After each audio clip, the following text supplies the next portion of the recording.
Okay, hai. Sekarang kita tengah berada di Kampung Guna, iaitu salah satu daerah yang terdapat di negeri Sabah. Okay, di sini kita akan melihat beberapa jenis payu bakau, jenis-jenis daun, jenis-jenis akarnya yang terdiri daripada akar jangkang, akar banit dengan pokok itu. Seterusnya kita akan juga mengetahui serba sedikit kepentingan hutan payu bakau ini kepada manusia ataupun kepada alam sekitar itu sendiri. Pokok bakau merupakan tumbuhan yang hidup di dataran lumpur berair masin yang menjadi sempadan antara daratan dan kawasan laut. Tumbuhan ini terdapat di kawasan tropika ataupun di kawasan subtropika. Ia juga merupakan sejenis tumbuhan yang cepat membesar dan membiak yang mempunyai struktur yang unik dan padat.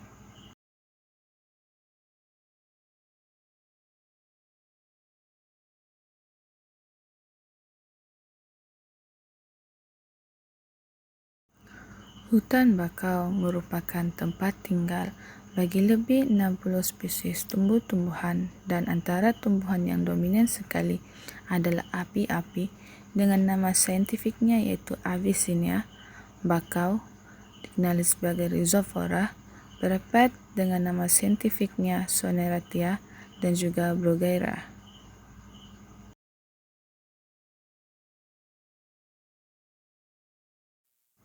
Dianggarkan terdapat lebih 114 spesies tumbuhan bakau di dunia, dan sebilangan besarnya sebanyak 104 terdapat di Malaysia.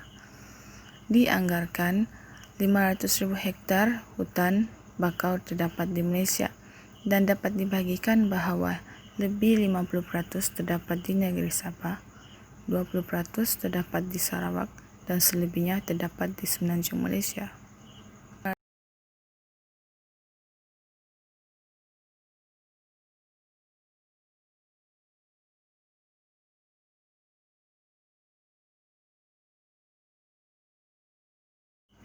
Hutan payu bakau merupakan ekosistem tanah bencah yang paling produktif. Ia mempunyai tahap kemasinan yang tinggi, kandungan oksigen yang rendah dalam air dan juga tanah. Tumbuh-tumbuhan mengatasi kandungan oksigen yang rendah dengan akar udara yang khas yang dikenali sebagai pneumatophore, iaitu akar yang tumbuh secara menegak daripada permukaan daya untuk mendapatkan oksigen.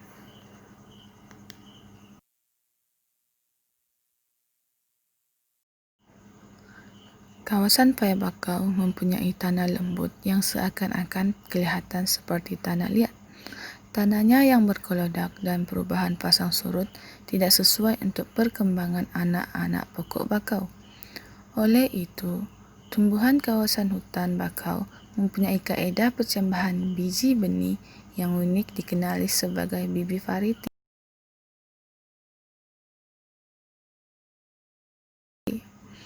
Bibivariti ini merupakan tumbuh-tumbuhan bibivarus mempunyai biji benih yang boleh membesar dan mengeluarkan akar dan pucuk muda semasa ia masih lagi berada bersama pokok induk.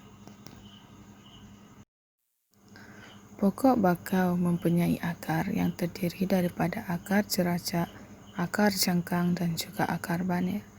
Spesies bakau api dan perepat mempunyai akar ceracak yang mempunyai akar pernafasan. Akar ini akan tumbuh secara menegak dan keluar dari permukaan tanah lumpur. Manakala pokok bakau kurap dan bakau minyak pula mempunyai akar jangkang. Akar jangkang ini akan tumbuh di bahagian bawah pangkal pokok dan masuk ke dalam lumpur. Akar-akar ini akan bertindak menyokong pokok daripada mudah tumbang dan membolehkan pokok menyerap oksigen daripada udara ketika air pasang.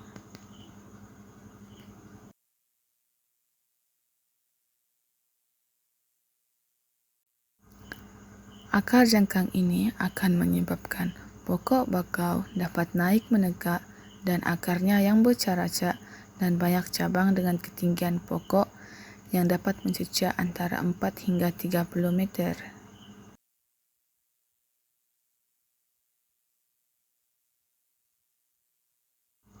Paling unik yang dapat kita lihat dianggarkan bahawa akar pokok bakau dapat naik ke atas sehingga 2 meter dari paras tanah lumpur dengan ukur lilit antara sehingga 50 cm besarnya. Bentuk akar pokok ini dapat menghalang ombak laut untuk merosakkan pesisiran pantai.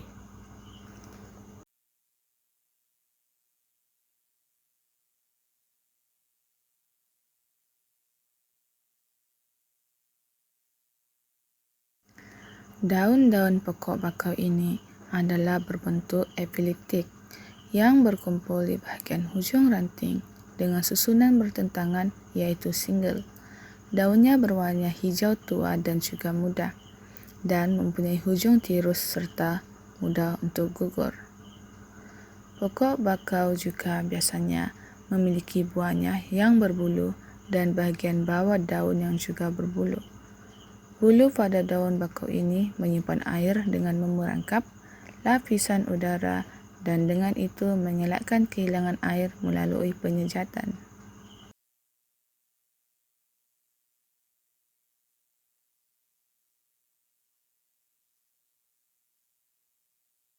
Daun pokok bakau juga adalah berbentuk lebar dan liat yang mempunyai kelenjar yang mengeluarkan garam berlebihan dalam pokok ke permukaan daun.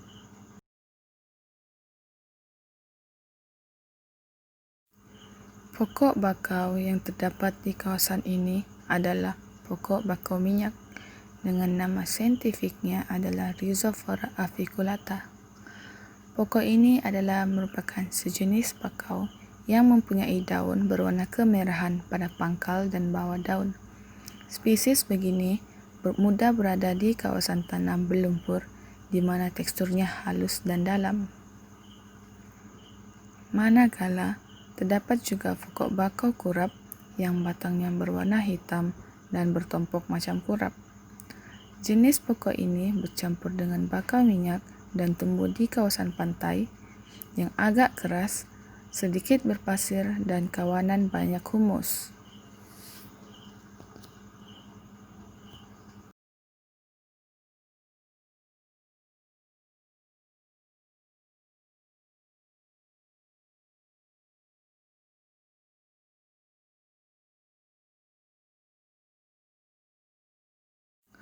Tumbuh-tumbuhan yang terdapat di kawasan ini adalah tumbuhan holopit, yaitu tumbuhan yang mempunyai kebolehan untuk hidup di tanah yang kandungan garamnya yang agak tinggi.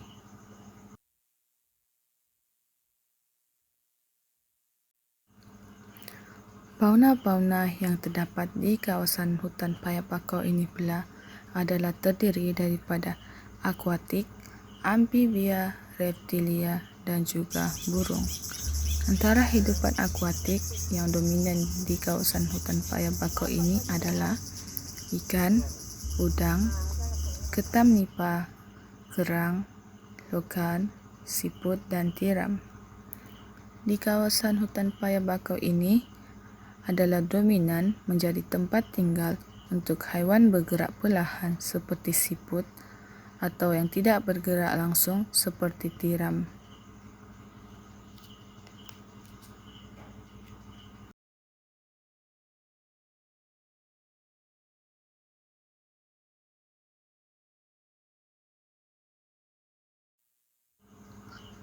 Dapat dilihat bahawa hutan paya bakau dia memainkan peranan yang sangat penting kepada alam sekitar ataupun kepada manusia itu sendiri. Yang mana kita telah mempelajari hutan bakau berfungsi sebagai penampan hakisan ombak. Ini kerana akarnya yang berceracak membantu mengukuhkan dan mengikat tanah daripada hakisan ombak. Seterusnya, hutan bakau juga menjadi tempat beberapa hidupan spesies flora dan fauna. Banyak spesies udang marin dan ikan mencari makan, bertelur dan membesar di sini. Hutan paya bakau ini juga mempunyai nilai komersial yang tinggi kerana ia sangat berguna dan bermanfaat kepada manusia. Oleh itu, sebagai individu yang bertanggungjawab, kita ini perlulah menjaga hutan bakau dengan baik karena ia berfungsi sebagai satu alat yang mencantikkan pemandangan dengan daunnya yang malar hijau, berakar jangkang dan bercaracak.